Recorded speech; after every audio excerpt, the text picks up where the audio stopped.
Dear student, we are started our next topic, weighted average profit method. Students, आज हम लोग goodwill की जो सेकंड मेथड आपको बुक में बताइए क्वेश्चन नंबर 12, 13 और 11 पर हम लोग डिस्कस करने वाले वेटेड एवरेज प्रॉफिट मेथड। ठीक है बेटा, क्वेश्चन रीड करते हैं हम लोग। क्या बोला यहाँ पर आपको, the profit of the firm for 5 year were under first year का प्रॉफिट 20,000, सेकंड ईयर का 24,000, थर्ड ईयर का 30,000, फोर्थ ईयर का 25 और फिफ्थ ईयर का 18,000। क्या बता रहा है आगे आपको कैलकुलेट करना है गुडविल 3 ईयर परचेज के बेसिस पे वेटेड एवरेज प्रॉफिट।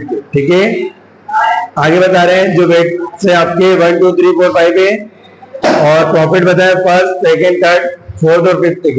तो बेटा जब भी वेटेड एवरेज प्रॉफिट के बेसिस पर हम लोग गुडविल का वैल्यूएशन करेंगे तब पहले हमें टेबल बनाना पड़ेगी और उसके बाद हम लोग इसको फॉर्मूले में पुट करें।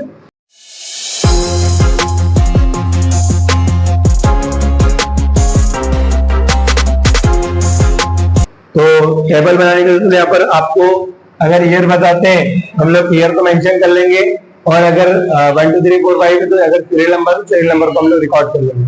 तो फर्स्ट ईयर का प्रॉफिट बता रहे हैं आपको, फर्स्ट ईयर में कितना प्रॉफिट है 20,000, सेकेंड ईयर में 24,000 बेटा, थर्ड ईयर में 30,000, फोर्थ ईयर में 25,000 और फिफ्थ ईयर में 18,000। ठीक बेटा, इसमें सैलरी रिम्यूनरेशन नहीं बताया है। अगर रिम्यूनरेशन आता है तो हम लोग इस प्रॉफिट में से लेस कर दे। फॉर एग्जांपल मान लीजिए 5,000 का रिम्यूनरेशन बताए थे, हम लोग यहाँ पर 5,000 का रिम्यूनरेशन लिख देते तो लेस करके 50,000 रहता। अगर इसमें भी अगर रिम्यूनरेशन होता तो हम लोग 5,000 में से लेस कर देते, जैसे इसके पहले वाला क्वेश्चन आपको बताया। ठीक है बेटा, अगर रिम्यूनरेशन बोला हो, सैलरी का बोला हो तो लेस करने के बाद जो नेट प्रॉफिट आएगा उसको लिखेंगे हम लोग, लेकिन इस क्वेश्चन में रिम्यूनरेशन का कॉन्सेप्ट नहीं है। तो मैंने प्रॉफिट को लिख दिया, वेट बताया इन्होंने। अब जो वेट बताया बेटा 1, 2, 3, 4 और 5, अगर इस सीरियल क्रम में 1, 2, 3, 4, 5 और अगर अपोजिट क्रम में होते हैं जैसे नेक्स्ट क्वेश्चन में आपको दिए 5, 4, 3, 2, 1 तो वैसे हम लोग इसको यहाँ पर रिकॉर्ड करते हैं। आगे बात समझ में। अब आपको क्या करना है, इसका मल्टीप्लाई करना है। तो यहाँ पर मल्टीप्लाई करेंगे तो क्या होगा 20,000 मल्टीप्लाई करेंगे तो 48,000 मल्टीप्लाई करेंगे तो 90,000 इधर मल्टीप्लाई करेंगे तो 1 लाख इधर मल्टीप्लाई करेंगे तो 90। ठीक है बेटा, अब हम लोग क्या करेंगे प्रोडक्ट का और वेट का टोटल कर लेंगे, क्योंकि हमें फॉर्मूला बताया weighted average profit is equal total product upon total weight. तो यहाँ पर जो आपका प्रोडक्ट है प्रॉफिट है इसको प्लस कर लेंगे तो हमारा टोटल प्रोडक्ट आ जाएगा। ठीक है, प्लस कर लेते हैं 2,80,000, 3,48,000। ठीक है बेटा, इसका वेट को प्लस कर लेते हैं तो 5 और 9, 12, 14 और 115। तो जो वेट है टोटल वो 15 है और प्रोडक्ट है वो 3,48,000। हमें दोनों चीजें मिल गई। अब हम लोग क्या करेंगे, उसको फॉर्मूले में पुट करेंगे।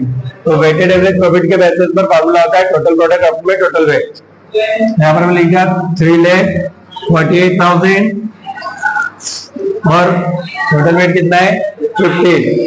ठीक है बेटा, अब इसको 15 से कैंसिल कर देंगे। 15 जा 15, 52 जा 30,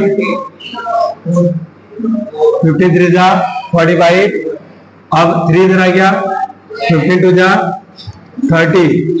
तो आपका जो वेटेड एवरेज प्रॉफिट है वो कितना है, weighted average profit is equal to 23,200। आई बात है बेटा, जैसा अपन ने एवरेज प्रॉफिट के बेसिस पर गुडविल का वैल्यूएशन किया था वैसे यहाँ पर टोटल प्रोडक्ट और वेट से डिवाइड करने पर आपका वेटेड एवरेज प्रॉफिट आ जाएगा। अब हमें क्या करना है, गुडविल का वैल्यूएशन करना है और गुडविल का वैल्यूएशन के लिए हमें वेटेड एवरेज प्रॉफिट चाहिए थे, मिल गया हमें 23,200।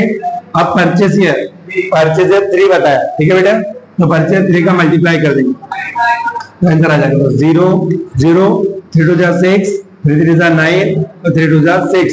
ये आपका आंसर आ गया यहाँ पर वेटेड एवरेज प्रॉफिट के बेसिस पर।